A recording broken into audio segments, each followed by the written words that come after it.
Кыргыз-Тажик чегарасында абал тынч, Ош шаарында жылуулук берүү токтотулду. Алдыда бул жана башка жаңылыктар менен түз эфирде кабарлар. Кызматыңыздарда мен Айжама Олжобай кызы, саламатсыздарбы?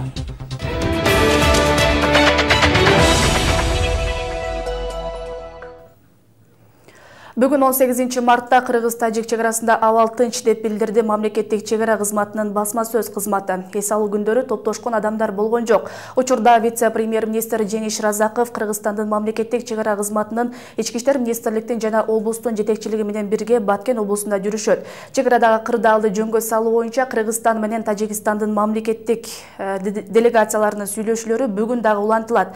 Исфана, Ворух жана Баткен Лейлек жолдору жабылып турат. Учурда вице-премьер-министр Жениш Разаков чегара кызматынын башчысы жана Ички иштер министрликтин облустун жетекчилиги менен бирге Баткен облусунда жүрүшөт. Чегарадагы кырдаалды жөнгө салуу боюнча эки тараптуу сүйлөшүүлөр бүгүн дагы улантылат. Исфана, Ворух жана Баткен Лейлек жолдору жабылып турат деп жазылат билдирүүдө.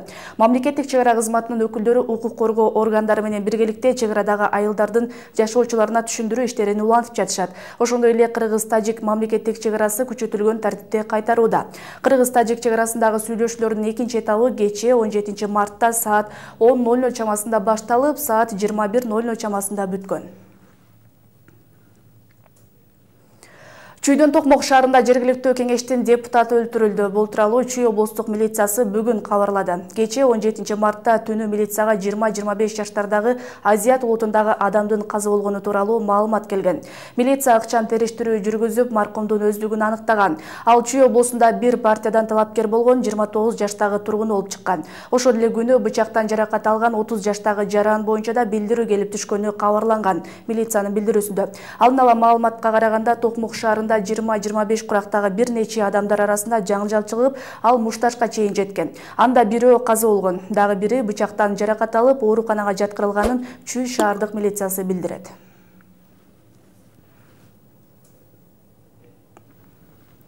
17 марттан тарта Ош шаарында жылуулук берүү токтотулат. Мындай чечим абанын температурасы туруктуу болгондуктан кабыл алынганын мэриянын басма сөз кызматы билдирди.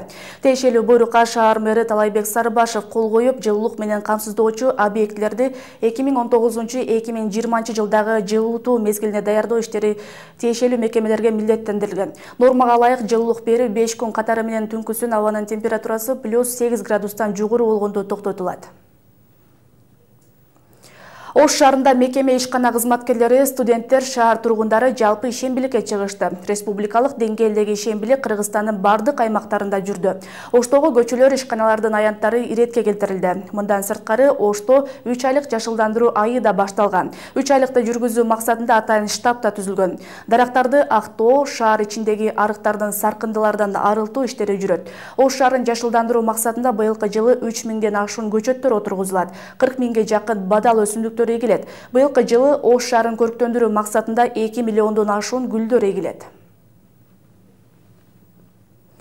Республикалык деңгээлде өткөрүлгөн ишембиликтин жыйынтыгында өлкө боюнча жалпысынан узундугу 3200 метр канал, 5337 метр ички арыктар тазаланды. Бул тууралуу Өзгөчө кырдаалдар министрлигинин басма сөз кызматы билдирди.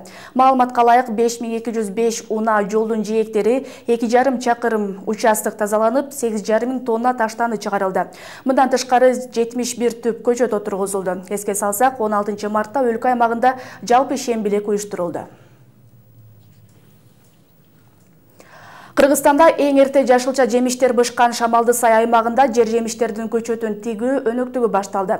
Дыйкандар быйылкы жылы балгар калемперин жана помидорду жылдагыдан да эртерээк бышырууну көздөп турушат. Ал үчүн жаңыча технологияны пайдаланышууда. Дыйкандардын жазгы талаа иштери менен Кабылбек Көчкөнбай уулу тааныштырат. Бул балгар калемперинин көчөттөрүн дыйкан Алмаз Төрөканов күнөсканада өстүргөн. Эманы атайын даярдалган жерге жумушчулардын жардамында отургузуп чыгат. Анын айтуусунда 1 гектар аянтка 50 000 түп балгар калемперинин көчөтү тигилет. Уруктун өзү 2 сомдон башталат. Бышып жетилгенге чейин грубо 10 сомго барат да бир көчөт. 1 гектар жерге 50 000 көчөт кирет. Өзү негизи бир көчөт 2 килограммдан 2,5 килограммга чейин бериш керек да. Жакшылап карасаң. Ошондо 1 гектардан 100 тоннага чейин болгар скалсы болот да. Төрөкановдордун жашылча жемиштерин өстүрүп жатканына 10 жылдай болду. Алар үй бүлөсү менен 3 гектар жер иштетишет. Дыйкан быйыл көчөттөрдү жаңы чакма менен өстүрүп көрүүнү чечкен. Анткени жашылчаны эртерээк бышырып, баасы жогору малда сатып калуу зарыл. Былтыр 85-тен башталып, аркасы 12 сомго чейин болду да баа. Өзбекстан көйүп кеткенден кийин баа түшүп кетти.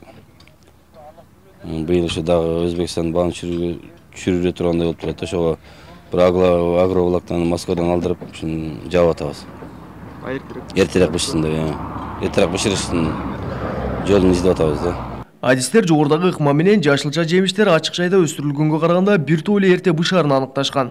Мындан сырткары катаал аба ырайында да көчөттөрдү өз калыбында сактай алат. Эми бул материалды Москвадан алдырдык. Москвадан агроволокно деп сатып беришти. Бул материалдын артыкчылыгы абаны бирдей кармап берет. Өтө ысыкта дагы, өтө суук болуп кете турган болсо дагы бирдей кармап берет экен да. Бул дышиш экен. Мисалы үчүн үстүнөн мурун пленка жапканбыз. Пленкалар аба киргизбестен өтө эле ысып кеткен да. Шамалсайдагы эгин айдоо күч алган мезгилде жумушчу жетишпей, коңшу Өзбекстандан да адамдар келишет. Анткени 1 гектар жерге көчөт тигүү үчүн 20-дан 30га чейин жумушчу керек болот. Бул жерде деле рызкыбыз чыгып турат, ушул жерде деле рызкы бар, табып жесек болот да ушул жерде деле. Бир күндө эми канча акча табасыңар? Ишке жарашабы? Жок, 8 саат иштейбиз. Так 8-ден 5ке чейин иштейбиз. 500дөн иштейбиз да. Учурда тигилип жаткан көчөттөр май айында түшүмүн бере баштайт. Дыйкандар өстүргөн жашылчаларын мурдага салыштырмалуу жакшы баада сатып жатканын айтышат. Бирок коңшу Өзбекстандан контрабандалык жол менен кирген продукцияларга көзөмөл күчөсө, жазы менен тер төккөн мээнетибиз кайтпай калуусу ыктымал деп дыйкандар кооптонуп келишет. Кабылбек Көчкөнбай уулу, Тынчбек Долдаев, Жалал Абад облусу. Сиздер кабарлардын түшкү топтоо менен тааныштыңыздар. Бул жана башка жаңылыктар биздин сайттарда жайгаштырылды. Ал үчүн ынтымак чекитке эжи сайты сиздердин кызматыңыздарда.